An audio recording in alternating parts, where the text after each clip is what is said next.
jebakan itu berhasil. Megatahun ***. Berita pagi ini. Ketiga anak muda yang diduga menjadi korban pengeroyokan sejumlah gangster di jembatan penghubung antara Metro City Megatahun dikabarkan telah mulai menunjukkan tanda-tanda bahwa mereka akan segera sadar dari koma. Sampai berita ini disiarkan, pihak rumah sakit telah mengkonfirmasi bahwa salah satu dari pasien tersebut yang bernama Ivan Patrick telah diizinkan untuk pulang pada sore kemarin. Setelah kabar baik ini dirilis oleh pihak rumah sakit, pihak kepolisian pusat Metro City bagian kriminal telah mempersiapkan diri untuk segera melakukan interogasi andai kedua pemuda yang menjadi korban tindakan kriminal ini, yaitu David Regan dan Kevin Leonard, benar-benar telah siap untuk dimintai keterangan bagi mengungkap kasus hilangnya seorang pemuda kaya raya pemilik perusahaan Future of Company yang diduga telah menjadi korban dalam peristiwa tersebut. Sekian berita pagi ini dilaporkan dan saat ini pihak wartawan masih menunggu perkembangan dari Rumah Sakit Metro City untuk segera dapat melaporkan berita terbaru kepada pemirsa sekalian. Wassalam. Prang. Tampak sebuah gelas terbang tanpa sayap menghantam tepat di layar televisi tersebut membuat beberapa orang yang berada di ruangan itu terkejut. Robin, kau pikirkan sesuatu? Jika kedua anak itu benar-benar siuman, maka kita berdua akan meringkuk di dalam penjara, kata Ramendra sambil melotot ke arah Robin. Tenangkan dulu dirimu ayah. Aku sama sekali tidak bisa berpikir jika kau marah-marah seperti ini, kata Robin. Dalam hati, Robin mengutuk orang tua ini habis-habisan. Tua bangka sampah. Selain amarahmu yang besar, ternyata otakmu sangat kecil. Aku telah salah meminta perlindungan kepada tua bangka tak tahu diri ini. Kau tunggu masanya. Begitu kau gagal, aku akan meninggalkanmu meringkuk sendirian di dalam penjara, kata Robin dalam hati. Bagaimana aku bisa tenang? Belum selesai satu masalah, sudah datang lagi masalah yang baru, kata lelaki tua itu. Aku sangat takut dengan berita apalagi siang nanti. Aku akan menghubungi Okigawa untuk membunuh kedua anak itu sebelum dia benar-benar siuman. Kau persiapkan segala sesuatunya untuk kita mengikuti acara pelelangan itu, kata Ramendra. Baik ayah. Aku akan mempersiapkan segala sesuatunya. Aku juga sangat ingin memiliki hotel mega tersebut, kata Robin. Ramendra hanya mengangguk saja dan mulai meraih ponselnya dan membuat panggilan kepada anak buahnya, seorang mantan ninja dari Jepang, untuk menanyakan bagaimana keadaan di rumah sakit saat ini. Halo Tuan Ramendra, kata satu suara di seberang telepon begitu panggilan tersebut terhubung. Takeshi, bagaimana keadaan di rumah sakit saat ini? Tanya Ramendra kepada mata-matanya itu. Takeshi Okigawa pun segera melaporkan kepada Ramendra bahwa mulai semalam sore orang-orang yang menjaga kedua pasien yang koma itu satu persatu mulai meninggalkan rumah sakit. Bahkan kedua orang tua dari dua pasien tersebut juga telah mengendorkan penjagaannya. Takeshi menduga bahwa ini karena pasien tersebut sudah hampir sembuh menurut apa yang telah dilaporkan oleh dokter kemarin sore sampai pagi ini kepada wartawan. Bagus. Jika penjagaan sudah tidak ketat lagi, kau seharusnya bisa bergerak dengan leluasa, bukan? Bunuh kedua pasien itu sebelum dia bernyanyi di depan pihak kepolisian. Aku tidak mau tahu metode apa yang akan kau lakukan. Intinya, bunuh dan mati, kata Ramendra. Baik Tuan, akan saya laksanakan, kata Takeshi Okigawa sebelum mengakhiri panggilan telepon tersebut. Di ruangan pengawas saat ini beberapa orang lelaki muda dan separuh baya berpakaian seperti petugas rumah sakit sepertinya tampak sangat serius memperhatikan ke layar yang tertempel di dekat dinding ruangan tersebut. Mereka ini adalah anggota kepolisian yang dikenal oleh Tuan Syam dan tampak Tuan Syam juga berada di ruangan itu saat ini. Hampir 1 jam lebih mereka memperhatikan ke arah layar tersebut sampai akhirnya terlihat seorang lelaki berjalan dengan gaya mencurigakan memasuki sebuah ruangan dan keluar kembali setelah lebih kurang 10 menit. Namun kali ini lelaki itu telah bertukar pakaian seperti layaknya seorang dokter. "Komandan, target sudah memasuki perangkap." Terdengar suara pemberitahuan dari talkie-walkie. "Diterima. Diterima. Persiapkan semua bawahanmu untuk menyergap," kata sang komandan. "Diterima. Siap laksanakan," kata bawahan tersebut. "Bagaimana Tuan Syam? Apakah Tuan ingin terjun langsung meringkus target kita ini?" tanya komandan polisi tersebut. "Hahaha. Hanya seekor ikan teri. Aku tidak akan mengotori tanganku untuk itu. Ini bisa merusak reputasi Syam," kata Tuan Syam sambil tersenyum mengejek. "Haha. Benar juga apa yang Anda katakan. Baiklah.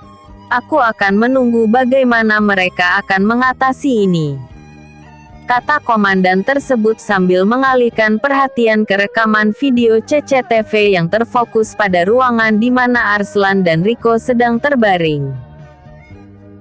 Pada waktu yang sama, seorang lelaki bertubuh sedikit pendek memiliki kulit berwarna kuning dengan mata sipit kini mendorong pintu kamar dan mulai memasuki ruangan tersebut dengan gerak-gerik mencurigakan. Setelah lelaki itu tiba di salah satu ranjang di mana Riko saat itu berbaring, lelaki itu mulai mengeluarkan sebilah pisau yang terselip di pinggangnya dan mulai mengarahkannya ke dada Riko. Namun belum sampai pisau itu mengenai sasaran, tiba-tiba, "Wow, kena kau," kata Riko sambil membuka matanya dan tertawa membuat lelaki yang ingin menikamkan pisau tersebut menjadi terkejut dan mundur beberapa langkah. Dia tidak menduga bahwa kali ini dia telah dijebak. Dengan raut wajah terkejut, lelaki itu terus mundur beberapa langkah sampai satu tendangan mendorong punggungnya hingga membuat lelaki itu kembali terdorong ke arah ranjang tempat Riko terbaring. Mungkin karena terlalu terkejut sampai-sampai dia tidak menyadari bahwa dia telah mundur mendekati ranjang tempat Arslan berbaring. Hal ini memudahkan bagi Arslan untuk menjangkau punggung lelaki itu dengan kakinya. Lalu, tendangan itu pun mendarat dengan sangat manis di punggung lelaki itu. Kau. Hanya itu yang keluar dari mulut lelaki Jepang mantan ninja itu. "Mengapa? Apa kau terkejut? Hahaha. Ternyata tuanmu sangat pikun dan sudah tidak kompeten lagi untuk bersaing dengan anak muda. Kau tahu bahwa berita di media dan penarikan seluruh pengawal yang berjaga di rumah sakit ini hanyalah sebuah jebakan," kata Riko sambil tertawa terbahak-bahak. "Kau telah mengecohku. Sebaiknya aku bunuh kau sekarang juga," kata lelaki itu sambil mengarahkan pisau di genggaman tangannya dan bersiap hendak menyerang Riko. Belum lagi lelaki Jepang ini bertindak terlalu jauh. Tiba-tiba pintu kamar telah ditendang dari luar. Kini tampak dari luar bermunculan lelaki menggunakan seragam kepolisian dan pakaian petugas rumah sakit memasuki ruangan itu sambil mengacungkan pistol ke arah lelaki Jepang tersebut. "Jangan bergerak. Anda sudah dikepung," kata para petugas kepolisian itu sambil mengarahkan pistolnya bersiap melakukan tembakan apabila lelaki ini melakukan perlawanan. "Buang senjatamu dan angkat tangan lalu berbalik ke dinding," kata mereka lagi. Tidak ada pilihan bagi lelaki Jepang tersebut selain menuruti keinginan dari polisi. Dia lalu menjatuhkan pisau yang berada di tangannya lalu berbalik menghadap dinding dengan tangan terangkat di atas kepala. Ringkus lelaki itu. Bawa dia ke kantor dan masukkan ke dalam sel tahanan. Kita akan mengorek informasi dari lelaki ini nanti, kata lelaki yang mengetuai kelompok itu. Tak lama kemudian beberapa orang mulai maju dan meringkus lelaki itu lalu memborgol tangannya dan segera membawanya keluar dari ruangan itu untuk dimasukkan ke dalam ruang tahanan sebelum nanti diinterogasi. Setelah orang-orang yang meringkus lelaki tadi berlalu, sang kapten pun menghampiri Riko dan Arslan lalu bertanya, "Adik-adik, apakah kalian tidak apa-apa?" "Kami tidak apa-apa, Pak Polisi," jawab Riko dan Arslan secara bersamaan. "Saya mewakili seluruh jajaran kepolisian Metro City bagian kriminal untuk mengucapkan ribuan terima kasih kepada adik-adik berdua ini karena telah membantu pihak kepolisian dalam mengungkap kasus yang belum bisa dipecahkan dalam 6 bulan ini," kata kapten polisi tersebut. "Terima kasih kembali Pak Polisi. Kami juga berharap agar pihak kepolisian dapat dengan segera mengungkap kasus ini dan mengetahui siapa dalang di balik kejadian yang menimpa sahabat kami 6 bulan yang lalu," kata Riko. "Adik-adik dapat tenang dan yakin bahwa pihak kepolisian akan mengusut tuntas kasus ini dan menyeret orang yang bertanggung jawab ke dalam penjara. Polisi ada untuk melindungi dan mengayomi masyarakat. Yang bersalah pasti akan mendapatkan hukuman yang setimpal menurut undang-undang," kata kapten tersebut. "Baiklah adik-adik. Jika begitu, kami permisi dulu dan kalian berdua harus lebih berhati-hati lagi. Setelah ini kemungkinan besar akan ada orang-orang yang akan menaruh dendam kepada kalian berdua. Jangan sungkan untuk menghubungi pihak kepolisian jika kalian menghadapi tindak kriminal, dan pihak kami akan segera membantu kalian untuk meringkus penjahat tersebut," kata kapten itu lagi. Riko dan Arslan segera mengangguk lalu menyalami kapten dan beberapa anggota kepolisian lainnya sebelum mereka berpisah. Bersambung episode sebelumnya. Riko dan Arslan menyamar jadi pasien. Episode berikutnya. Susah senang Ramendra. Susah senang Ramendra. Kriting. Kriting. Terdengar suara telepon berdering memekakkan telinga. Tampak seorang lelaki setengah baya berdiri sambil memperhatikan seorang lelaki tua berjalan ke arah pesawat telepon. "Halo," kata lelaki tua itu begitu panggilan tersebut terhubung. "Tuan Ramendra. Ini aku salah satu manajer di anak perusahaan Future of Company William Group," kata si penelepon.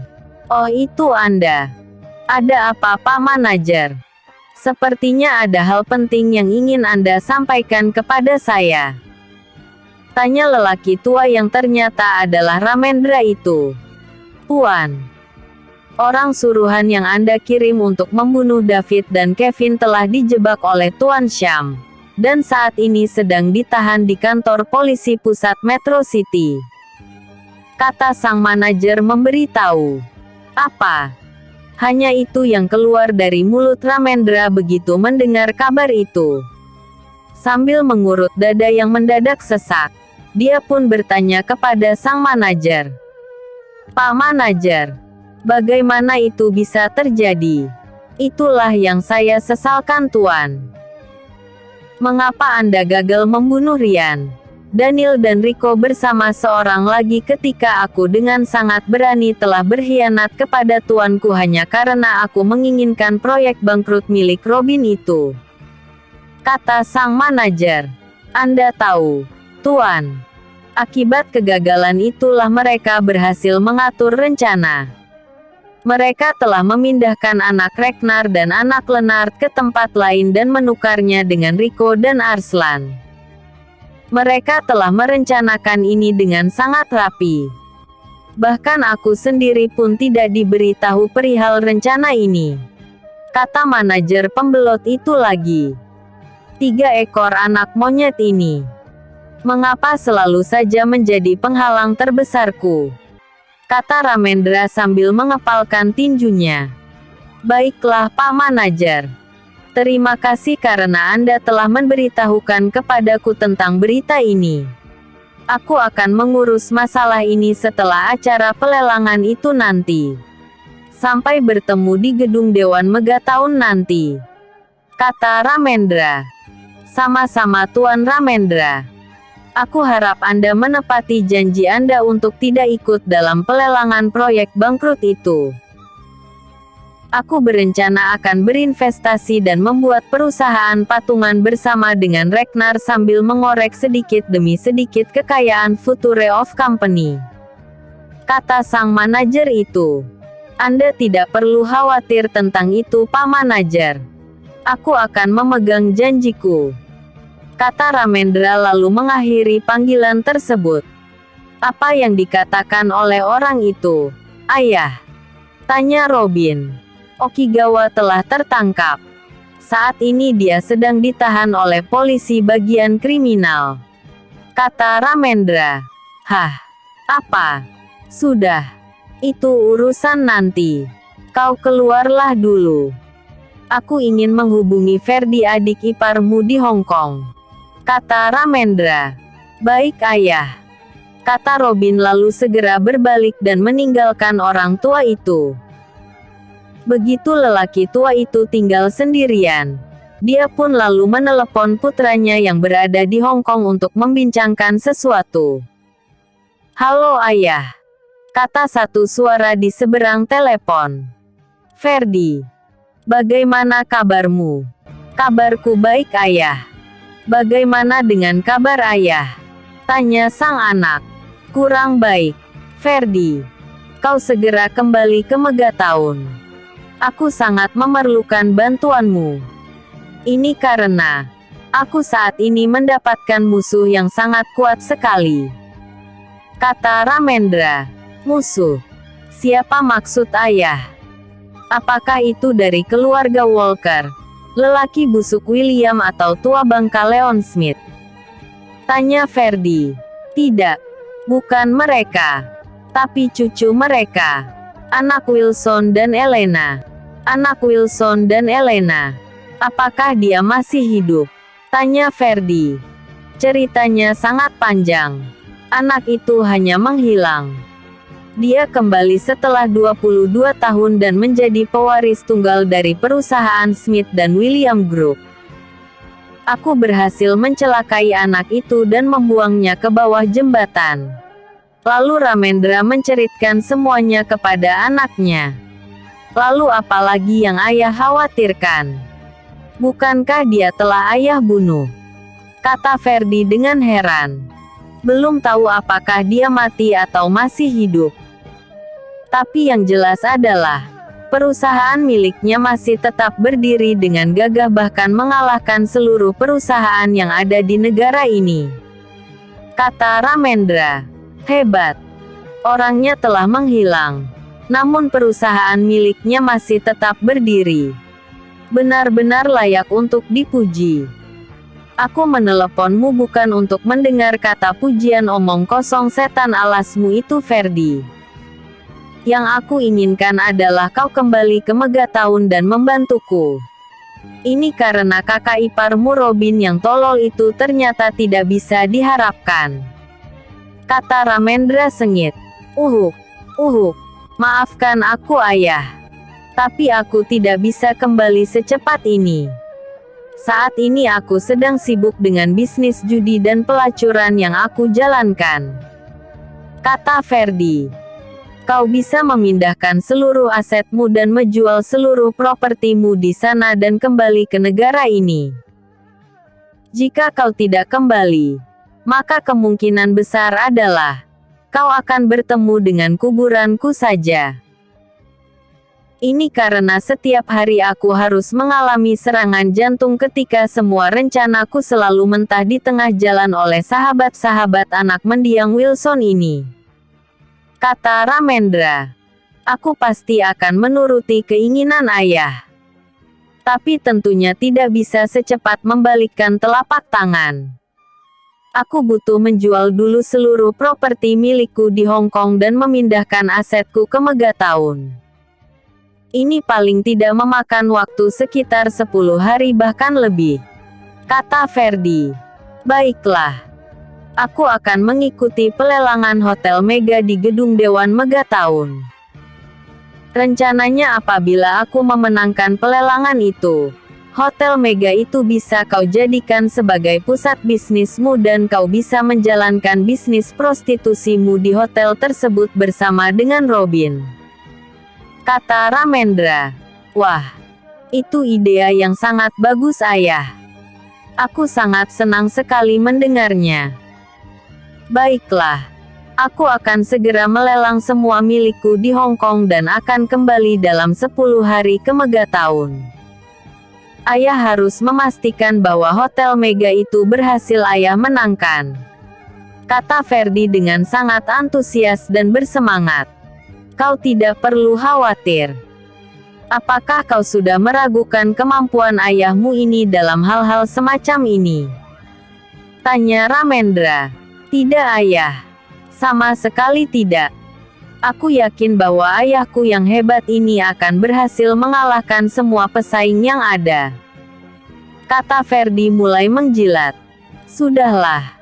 Sekarang kau persiapkan dirimu. Aku akan berangkat ke Gedung Dewan Megaton bersama dengan kakak iparmu. Kata Ramendra lalu segera menutup panggilan tersebut.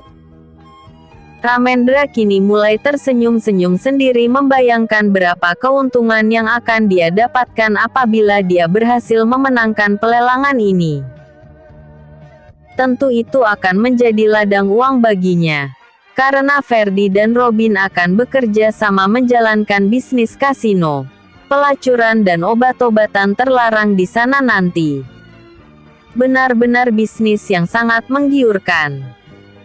Kini Ramendra sejenak melupakan bahwa orang suruhannya saat ini sedang babak belur dihajar oleh pihak kepolisian bagi mengorek keterangan. Ramendra juga seakan lupa bahwa dia saat ini bisa saja meringkuk dalam penjara karena berbagai macam tindak kejahatan yang telah dia lakukan. Dia merasa bahwa 50% pelelangan Hotel Mega tersebut sudah di dalam genggamannya tanpa dia sadar bahwa jebakan juga menantinya di acara itu nanti. Ramendra lalu melangkah keluar menemui Robin dan mengajaknya untuk segera menghadiri acara pelelangan itu. Tak lama kemudian satu unit mobil mewah Rolls-Royce bergerak meninggalkan villa kediaman Ramendra menuju ke arah Gedung Dewan Megaton. Bersambung. Episode sebelumnya. Rencana jebakan itu berhasil. Episode berikutnya. Siwar untuk Ramendra. Siwar untuk Ramendra. Gedung Dewan Megaton. Pagi ini Gedung Dewan di Megaton tidak seperti biasanya. Ada banyak orang-orang kaya dan berpangkat yang datang kali ini. Bahkan ada juga beberapa wajah yang tidak menunjukkan bahwa mereka adalah orang lokal, juga turut hadir dalam keramaian tersebut. Ini menandakan bahwa sebentar lagi akan berlangsung sebuah acara yang akan menyita perhatian publik. Di luar halaman gedung kini tampak mobil-mobil mewah berbaris dengan rapi di area parkir dengan berbagai merek dan jenis. Sebenarnya ada apa sehingga pagi ini tidak seperti biasanya di Gedung Dewan Megaton ini? Ini tidak lain adalah bahwa pemerintah daerah ingin melelang salah satu aset mereka yang cukup terkenal di kalangan masyarakat elit bahwa Hotel Mega akan dilelang dengan harga pembukaan senilai 350 juta dolar dan akan diperkirakan bisa meningkat sampai 600 hingga 700 juta dolar Amerika Serikat. Hotel Mega ini adalah proyek pertama yang dibangun oleh seorang pemuda jenius dari Metro City bernama Wilson William. Mengapa dia dikatakan jenius? Ini tidak lain adalah bahwa pemuda tersebut memenangkan tender proyek pembangunan hotel di Mega tahun ini ketika berumur 18 tahun. Hal ini yang sempat membuat gempar di kalangan para pengusaha ketika itu. Dapat dibayangkan betapa cerahnya masa depan Wilson William ini. Di saat anak-anak orang kaya yang lainnya sedang asik menghambur-hamburkan uang milik orang tua mereka, Wilson ini berbeda. Di usia yang masih remaja itu dia telah berhasil memenangkan tender proyek di Mega tahun. Sukses menyulap Mountain Lotus di Star Hill menjadi tempat tujuan para kalangan elit. Membantu merealisasikan mimpi Leon Smith membangun Lotus Mansion. Dan banyak lagi hal besar yang telah dia lakukan ketika masih hidup. Jadi, tidak heran ketika dia terbunuh. Banyak di antara orang-orang besar yang merasa kehilangan. Namun, tidak sedikit juga yang merasa bersyukur atas terbunuhnya orang tua kandung Jerry William ini. Antara orang-orang yang merasa sangat senang Wilson William ini terbunuh adalah Robin Patrick, keluarga Reknar, Ramendra dan banyak lagi. Kini, Hotel Bintang 6 yang terkenal itu menjadi tajuk utama media-media. Termasuk beberapa stasiun televisi telah menerjunkan langsung para wartawan terhebat mereka bagi meliput acara yang penuh gengsi ini. Mobil sport Aston Martin Vantage itu meluncur laju memasuki area parkir di gedung dewan tersebut dan tepat berhenti bersebelahan dengan mobil mewah Rolls-Royce. Tak lama kemudian tampak dua orang pemuda keluar dari mobil tersebut dan mulai berjalan hendak memasuki aula dewan yang telah ramai dihadiri oleh para kalangan pengusaha elit. Sesampainya mereka di depan pintu masuk, seorang panitia yang bertugas menyambut para tamu kini terlihat membungkuk hormat dan berkata, "Selamat datang tuan-tuan muda. Bisakah Anda menunjukkan kartu undangan yang membuktikan bahwa Anda berdua adalah tamu undangan?" kata sang resepsionis itu.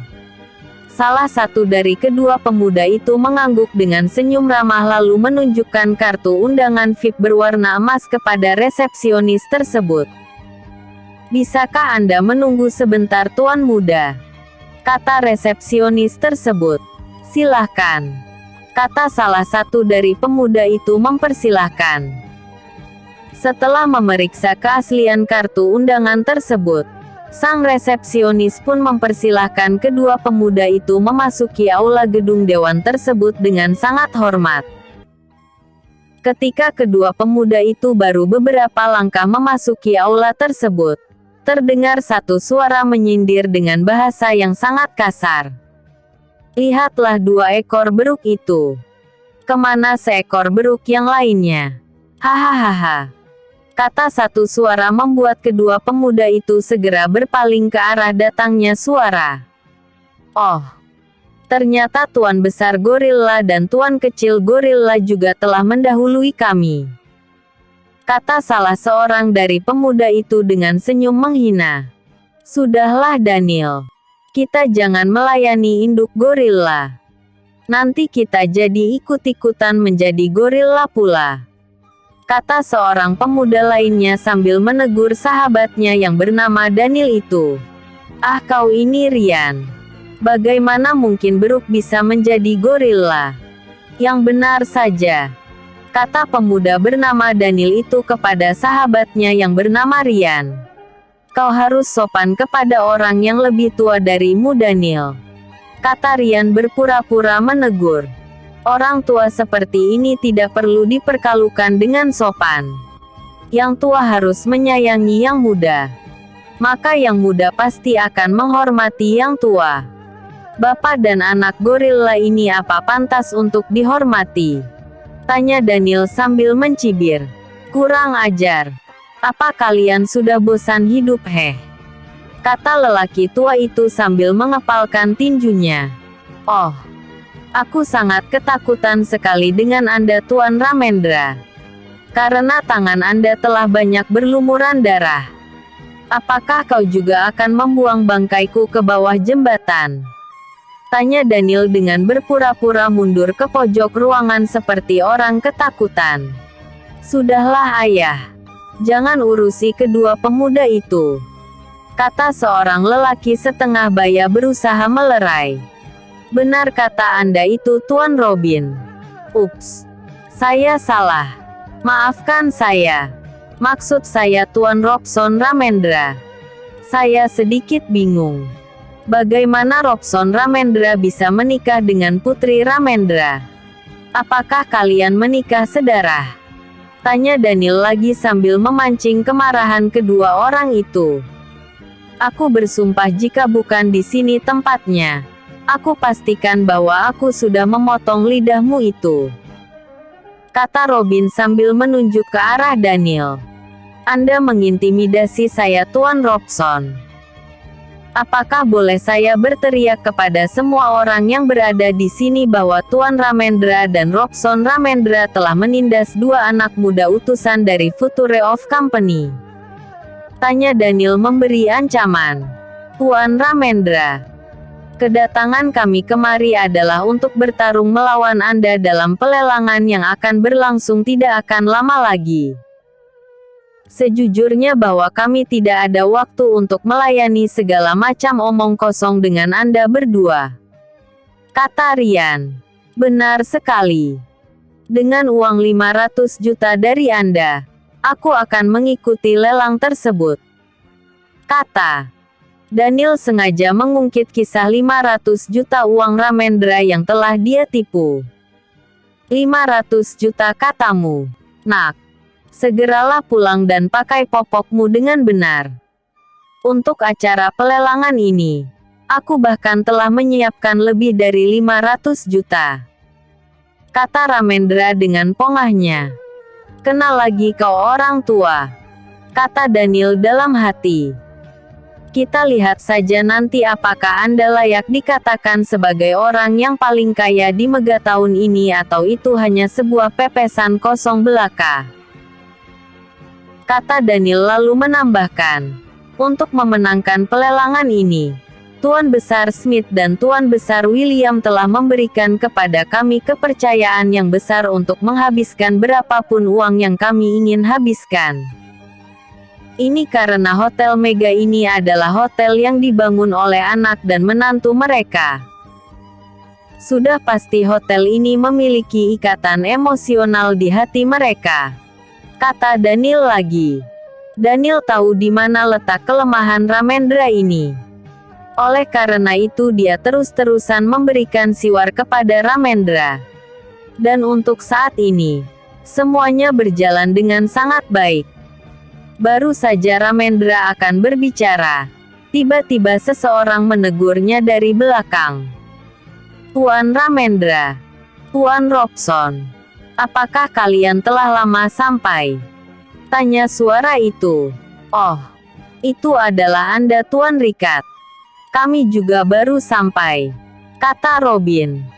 Mereka lalu bersalaman sambil diperhatikan oleh Daniel dan Ryan. Ayo kita menyingkir Daniel. Ternyata benar kata Jerry. Cepatlah. Kata Ryan sambil menarik tangan Daniel dengan paksa. Ada apa Ryan? Tanya Daniel heran. Kau lihat orang yang baru datang itu? Tanya Ryan. Ya. Itu kan Tuan Rikat. Kata Daniel. Gunakan pikiranmu Daniel. Dia itu kan manajer kita. Dia jelas tahu bahwa perusahaan sangat bermusuhan dengan Ramendra Group. Tapi mengapa dia begitu akrab dengan musuh? Kau ingat apa yang dikatakan oleh Jerry kemarin? Tanya Ryan. Oh, aku mengerti sekarang. Kata Daniel. Untung dia tidak memperhatikan kita. Ayo kita menyingkir. Kita perhatikan saja apa yang akan dia lakukan di sepanjang acara pelelangan nanti. Kata Ryan. Kedua anak muda itu mulai berjalan dan menyelinap di antara kerumunan para pengusaha yang masih belum duduk di kursi masing-masing. Dari kejauhan kini Ryan dan Daniel melihat beberapa orang yang mereka kenal mulai berdatangan, antaranya adalah Tuan Besar Jason Walker didampingi oleh Samson dan Lorna. Tuan Besar Aaron Patrick didampingi oleh Ivan. Tuan Jackson William didampingi oleh Kenny. Keluarga Ragnar beserta Diana dan Tuan Sham yang sengaja menyamar sebagai wartawan. Melihat kedatangan ayah dan anaknya ini membuat Robin berulang kali membuang muka. Namun Tuan Patrick dan Ivan seperti tidak peduli. Dia terus saja melangkah mengabaikan Ramendra dan Robin yang terus memperhatikannya. Bersambung episode sebelumnya. Susah senang Ramendra. Episode berikutnya. Pelelangan pertama dimulai. Pelelangan pertama dimulai. Gedung Dewan Megathaun. Setelah semua tamu undangan baik itu dari para pengusaha elit, orang-orang berpangkat maupun awak media telah hadir semua. Kini tampak seorang lelaki mengenakan celana dan jas abu-abu dengan rambut klimis tampak berjalan menaiki sebuah panggung yang memang telah disediakan di ruangan itu. Lelaki yang berusia sekitar awal 40-an tersebut berjalan menaiki panggung dan segera berdiri dengan menghadap mikrofon dan mulai berdehem beberapa kali. Ketika deheman itu ngegema akibat terlalu dekat dengan mic, para hadirin kini serentak tanpa dikomandoi mengalihkan perhatiannya ke arah panggung di mana lelaki tadi berdiri. Selamat pagi menjelang siang para tamu undangan yang terhormat, para dewan wakil yang kami muliakan dan para awak media yang sengaja kami undang untuk meliput acara ini. Sekali lagi saya ucapkan, selamat pagi menjelang siang, kata lelaki itu. Baiklah para hadirin sekalian. Sebelum acara puncak diselenggarakan, izinkan saya untuk memberi salam hormat saya kepada beberapa pengusaha yang sudah tidak diragukan lagi kiprahnya dalam dunia wirausaha, kata si pembawa acara berbasa basi. Di kursi depan sebelah kiri saya saat ini ada pengusaha kondang dari Metro City yaitu Kepala Keluarga Walker diikuti oleh Kepala Keluarga Patrick, Tuan Jackson William, Tuan Ricard, Tuan Ramendra didampingi oleh Robson Ramendra, Tuan Muda Ivan Patrick, Nona Lorna Walker, serta kedua anak muda perwakilan dari perusahaan Future of Company yaitu Ryan Morgan dan Daniel serta masih banyak lagi yang tidak bisa saya sebutkan satu persatu. Tuan-tuan dan puan-puan sekalian, seperti yang telah kita ketahui bersama bahwa kami, yang terdiri dari jajaran pemerintah daerah serta beberapa perwakilan dari pihak bank akan membuka pelelangan untuk satu proyek yang telah disita oleh pihak bank karena mengalami kebangkrutan dan satu unit hotel bintang 6 yang akan dilelang nantinya di penghujung acara. Baiklah. Untuk mempersingkat waktu, izinkan saya untuk membuka acara yang pertama yaitu pelelangan lokasi proyek Megathaun yang telah disita dengan BID pembukaan yaitu $100 juta Amerika Serikat dengan kenaikan setiap BID-nya adalah 10 juta. Seperti biasa, setiap penawar dengan harga tawaran tertinggi akan memenangi proyek ini dan berhak memiliki hak investasi dan pengembangan dalam proyek tersebut. Maka dari itu, di dalam acara pelelangan ini, kami tidak memberlakukan peraturan buy it now. Siapapun yang berani menawar dengan tawaran tertinggi, maka dialah pemenangnya. Dengan ini, pelelangan dimulai untuk BID dasar, $100 juta. Yang berminat, silahkan menaikkan tawaran Anda, kata si pembawa acara sambil duduk di kursi dan memegang palu kecil. $110 juta. 110 juta dari Tuan Richard. Apakah ada yang akan menaikkan BID? 130 juta. 130 juta dari Tuan Jackson William. 150 juta. Wah, tampaknya Tuan Richard sangat menginginkan proyek ini. Baik, apakah ada lagi? Tanya sang pembawa acara. 160 juta. Baik. 160 juta dari Tuan Ragnar. Masih ada yang berminat untuk melawan. 200 juta. Baik. Tampaknya perwakilan dari Future of Company juga sangat berminat dan menaikkan bid sebesar 40 juta. Semua mata saat kini menjurus ke arah Daniel dan Ryan. Mereka tidak menduga walaupun nasib pemilik perusahaan itu masih belum diketahui. Namun selera petinggi perusahaan untuk mengikuti acara lelang itu tidak luntur. 210 juta. Kata Tuan Richard sambil berdiri. Melihat ini, Daniel pun langsung berdiri dan berkata, "Saya tidak suka dengan permainan basa-basi seperti ini. Mari kita lihat apakah manajer William Group akan membelot dan melawan perusahaan induk. Bid saya naikkan menjadi 300 juta. Kata Daniel sambil duduk kembali. Semua orang tercengang dengan permainan kasar dari Daniel ini. Mereka tidak mengira harga dasar yang tadinya hanya 100 juta bisa mencecah angka 300 juta hanya dalam hitungan menit. Benar-benar gila. 300 juta. 1. 300 juta. 2. 300 juta. 310 juta. Baik. Ternyata Tuan Richard masih belum mau menyerah. Mari kita lihat apakah perwakilan dari perusahaan raksasa Future of Company masih ingin menaikkan tawaran. Kata panitia pembawa acara. 350 juta. Kata Daniel dengan acuh tak acuh. Kau. Kata Tuan Richard dengan sangat marah. Tampak kini matanya berkilat-kilat menatap ke arah Daniel dan Ryan. Ada apa Tuan Richard? Apakah kau masih mau melawanku sebagai utusan dari perusahaan tempatmu mengais rejeki? Tanya Daniel sambil mencibir. Lalu mengapa? Mengapa aku tidak boleh untuk mendapatkan proyek ini? Apakah hanya Future of Company saja yang berhak untuk memiliki sebuah proyek infrastruktur? Tanya Tuan Richard. Sama sekali tidak seperti itu Tuan Richard. Hanya saja, aku heran dari mana kau memperoleh uang sebanyak itu. Berapa gaji Anda per tahun di William Group? Jika dihitung-hitung, kau bahkan tidak memiliki uang sebanyak 200 juta. Apakah kau ingin bersandar di perusahaan Fok dan menggelapkan barang-barang logistik seperti yang dilakukan oleh sahabatmu Paul dulu?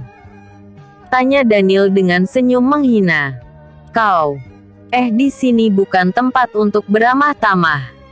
Jika kau mampu, maka lawan. Jika tidak, silakan keluar dari gedung dewan ini. Kata Daniel lagi. Saat ini wajah Tuan Richard seperti dilumuri dengan kotoran. Tak dapat dibayangkan berapa pasang mata yang tertuju ke arahnya dan dia benar-benar merasakan malu yang sangat luar biasa. Anda telah melawan perusahaan induk tempat Anda menjabat sebagai manajer. Setelah ini, kemasi barang-barangmu dan segera tinggalkan perusahaan secara baik-baik. Mungkin Tuan Barry atau Ronald masih akan memberikan muka kepadamu. Kata Daniel lagi. Kau. Atas dasar apa kau berani berkata seperti itu kepadaku? Tanya Tuan Richard sambil menahan geram. Anda lupa kami ini siapa Tuan? Kami adalah sahabat pemilik perusahaan yang telah diberikan wewenang untuk memutuskan sesuatu selagi pemilik perusahaan tidak berada di tempat. Kata Daniel. Omong kosong. Tiba-tiba terdengar suara bentakan seorang wanita di samping Tuan Richard. Omong kosong seperti apa maksud Anda, Miss? Diana Reknar. Jangan membuat onar di tempat ini. Kau telah diusir dari keluarga William. Apakah kau tidak jera? Jaga sikapmu atau kau juga akan diusir dari gedung dewan ini. Kata Daniel. Pop, pop, pop. Harap perhatiannya. Apakah ada yang akan menawar dengan harga lebih tinggi? Jika tidak, pihak perwakilan dari perusahaan Future of Company akan dinyatakan sebagai pemenang dari acara lelang yang pertama ini. Kata panitia pembawa acara. Senyap. Tidak ada yang bersuara. Mereka hanya bisa saling pandang di antara mereka tanpa bicara sepatah kata pun. 350 juta. 1. 350 juta. 2. 350 juta. 3. Pop, pop, pop. Baiklah para hadirin sekalian. Dengan ini saya menyatakan bahwa pelelangan proyek mega tahun ini dimenangkan oleh perwakilan dari perusahaan Future of Company. Tuan Daniel. Apakah Anda akan melakukan pembayaran sekarang atau Anda akan melakukan pembayaran di akhir acara? Tanya sang panitia pembawa acara. Tuan panitia, bukankah akan ada satu pelelangan lagi? Mengapa begitu terburu-buru? Perusahaan telah jauh hari membeli hak untuk mengikuti 2 acara pelelangan bukan? Benar Tuan Daniel, kata si pembawa acara. Tidak perlu terburu-buru. Saya masih akan mengikuti pelelangan hotel mega tersebut dan akan menyapu bersih semua yang dilelang dalam acara ini. Kami punya cukup banyak uang untuk memenangkannya. Kata Daniel sambil melirik ke arah Ramendra yang saat ini seperti tak tenang diam. Bersambung. Episode sebelumnya. Siwar untuk Ramendra. Episode berikutnya. Pelelangan neraka bagi Ramendra. Perhatiannya sejenak. Karena sebentar lagi kita akan memasuki acara yang paling ditunggu-tunggu. Dan ini adalah puncak dari acara lelang kali ini yaitu Hotel Mega. Kali ini juga sama seperti lelang sebelumnya yaitu tidak ada batas bid maksimum dalam pelelangan kali ini. Ini karena kita akan memakai sistem tawaran tertinggilah yang berhak keluar sebagai pemenang. Untuk pelelangan Hotel Mega kali ini, kami sebagai pihak penyelenggara akan membuka harga dasar yaitu dengan bukaan harga 350 juta USD. Sekali lagi saya katakan bahwa tidak ada batas dalam jumlah bid. Siapa yang menawar dengan harga tertinggi, maka Hotel Mega tersebut akan menjadi miliknya. Saya kira aturan mainnya sudah jelas dan dengan ini saya membuka pelelangan dengan harga 350 juta. Pop, pop, pop. Untuk Hotel Mega, saya akan menawar dengan harga 360 juta. Kata salah seorang peserta lelang menaikkan tawaran. Harap dimaafkan tuan-tuan sekalian. Ini adalah kesalahan saya karena terlalu bersemangat sehingga saya lupa bahwa kenaikan setiap bid adalah 50 juta. Kata panitia pembawa acara tersebut sambil berulang kali membungkuk meminta maaf.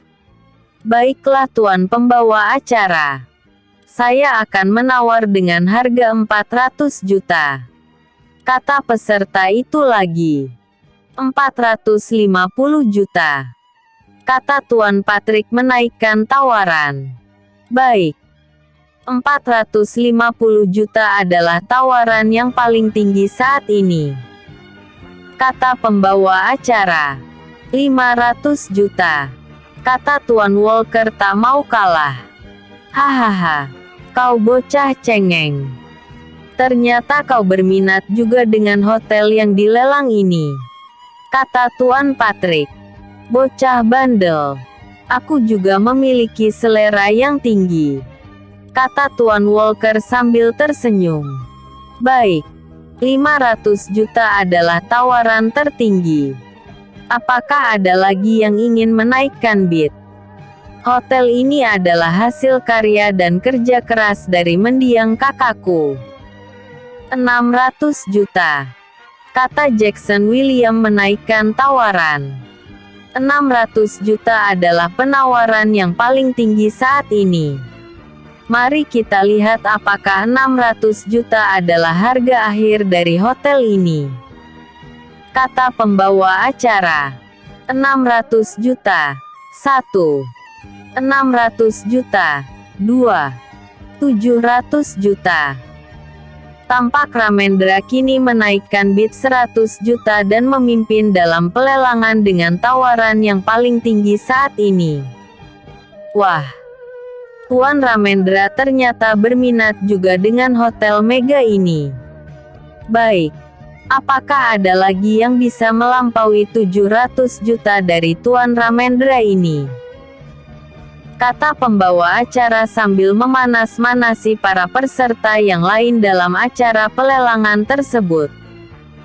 700 juta. 1. Belum lagi sempat pembawa acara melanjutkan menghitung. Daniel yang tadi hanya menonton saja kini bangkit berdiri dan menaikkan tawaran. Hotel mega ini adalah hotel yang dibangun oleh mendiang ayah sahabat kami yaitu Jerry William, pemilik perusahaan raksasa terbesar di negara ini. Baik, aku akan menaikkan tawaran menjadi 850 juta, kata Daniel dengan cuek. Kedua pemuda ini sangat gila. Benar, mereka sangat kasar. Apa yang kasar dan apa yang lembut? Semua boleh dilakukan jika kau mampu. Kau memiliki uang kan? Lawanlah. Terdengar suara-suara berisik saat ini sehingga menjadikan ruangan itu seperti sarang lebah. Aku menaikkan tawaran menjadi 900 juta, kata Ramendra sambil berkecak pinggang. 1.1 M. Kata Daniel tanpa menoleh kepada Ramendra. Oh sialan. Harga hotel mega ini hanya berkisar di 600 juta. Utusan dari perusahaan Future of Company ini benar-benar telah gila, kata para hadirin yang berada di ruangan itu saat ini. 1,2 M. Kata Ramendra berteriak dengan lantang. Aku malas membuang-buang waktu. Mari kita lihat apakah orang tua ini tetap akan bertahan dan tidak mau kalah, kata Daniel. 1.5 M. Kata Daniel sambil melirik dengan raut wajah mengejek kepada Ramendra. Apakah kau mencari penyakit anak muda? Tanya Ramendra dengan wajah merah padam. Saya datang ke sini sengaja diutus untuk memenangkan pelelangan ini. Jika Anda tidak punya uang, maka mengalah saja dan jadilah pecundang yang baik, kata Daniel. Wajah Ramendra semakin membiru saat ini mendengar penghinaan dari anak yang dia anggap masih bau kencur ini. Sambil mengertakkan giginya, Ramendra menggebrak meja dan menunjuk tepat-tepat ke arah Daniel.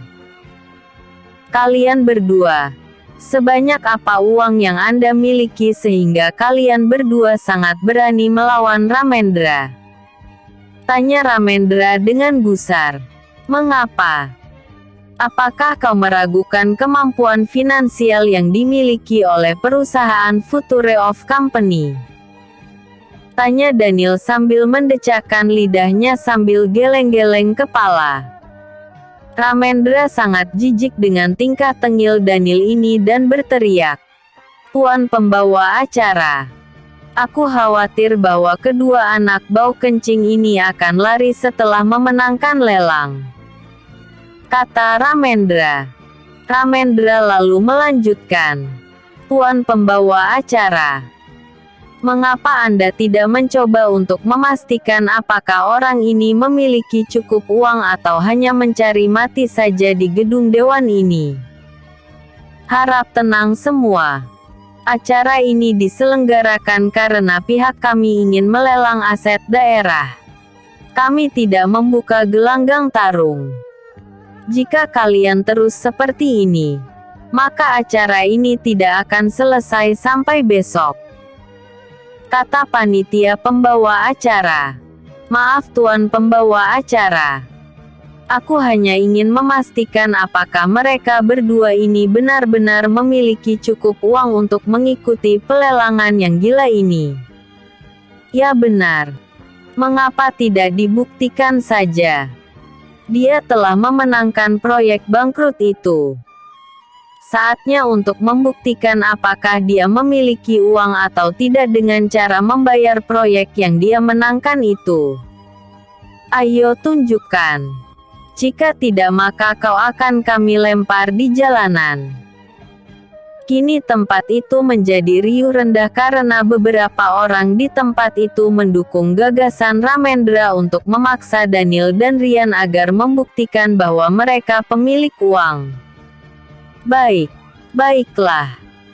Jika itu yang kalian semua inginkan, maka aku akan membayar proyek yang telah kami menangkan tadi, kata Daniel sambil mengeluarkan kartu bank Black Gold eksklusifnya. Semua mata terpana ketika melihat Daniel mengeluarkan kartu tersebut dan menyerahkannya kepada panitia sambil membisikkan password pada kartu tersebut untuk diteruskan kepada bagian administrasi. Kartu Black Gold palsu, kata Ramendra sambil berteriak dengan mencibir ke arah Daniel.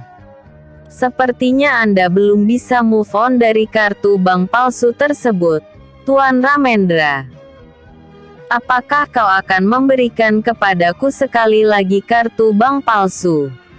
Kata Daniel berusaha untuk memancing emosi lelaki tua itu sampai batas maksimal. Kau, anak setan. Siapa yang memberikan kepadamu kartu bank palsu? Aku akan membunuhmu karena memfitnah orang yang paling dihormati di Megaton ini, kata Ramendra dengan marah. Aku memiliki rekaman video tersebut, Tuan Ramendra. Apakah Anda ingin agar aku mempublikasikan video rekaman kecurangan Anda kepada publik? Kata Daniel mengancam. Maaf Tuan Daniel. Pembayaran untuk proyek yang Anda menangi sudah berhasil ditarik dari kartu ini, kata panitia pembawa acara sambil menyerahkan kartu Black Gold tersebut.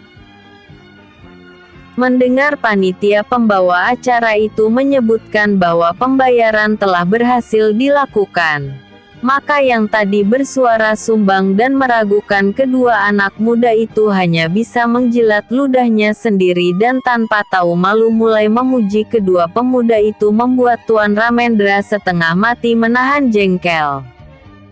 1,6 M. Teriak Ramendra. Sudah kepalang tanggung.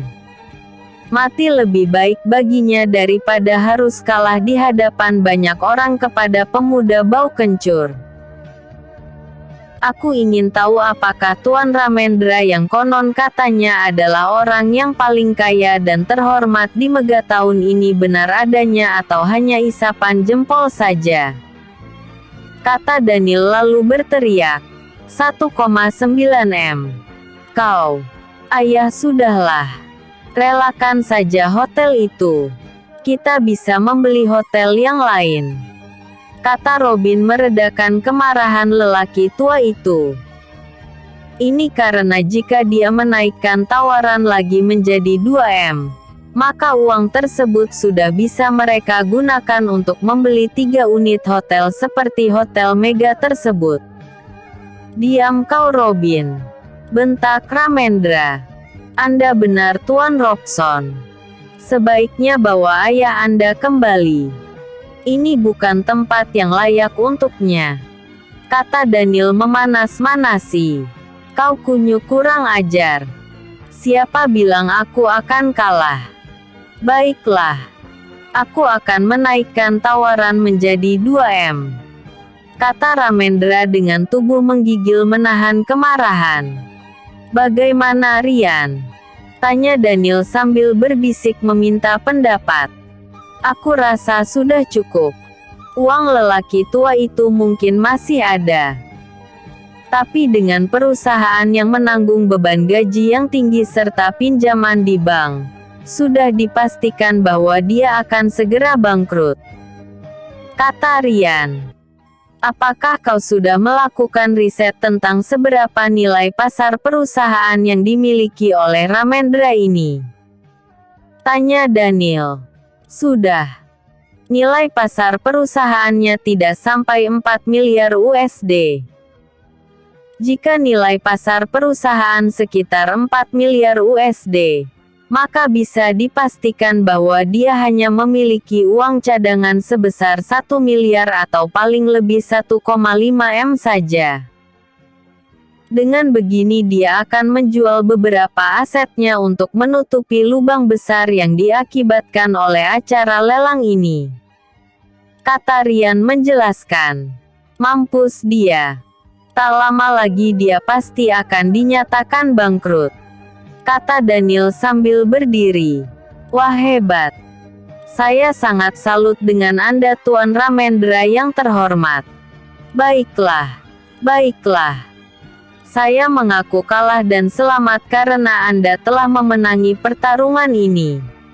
Semoga kedepannya Anda tidak dinyatakan kolaps. Kata Daniel sambil tersenyum geli. Baiklah. Untuk saat ini tawaran tertinggi adalah 2 miliar USD dari Tuan Besar Ramendra. Apakah ada yang akan menawar lebih tinggi lagi? Sunyi senyap saat ini. Tidak ada yang berani angkat bicara. Tok, tok, tok. 2 miliar. 1. 2 miliar. 2. 2 miliar. 3. Baiklah. Dengan ini pelelangan ini dinyatakan selesai dengan penawaran tertinggi adalah 2 miliar USD. Dengan ini kami nyatakan bahwa Tuan Ramendra keluar sebagai pemenang dalam acara pamungkas dari pelelangan ini. Tok, tok, tok. Matilah kita ayah. Mengapa kau tidak mau mendengarkan peringatan dariku? Kata Robin seperti cacing kepanasan saat ini. Oh Tuhan, apa yang telah aku lakukan? Kata Ramendra sambil menjambak rambutnya sendiri. Tuan Ramendra adalah orang yang paling terhormat di Mega tahun ini. Aku yakin bahwa harga diri adalah yang terpenting dalam hidupnya. Ayo Tuan. Apakah Anda akan menjilat ludah dengan melakukan bideran? Kata Daniel sambil terkekeh geli. Kau. Hanya itu kata-kata yang keluar dari bibir Ramendra sebelum dia jatuh pingsan. Keadaan mendadak menjadi gempar saat ini.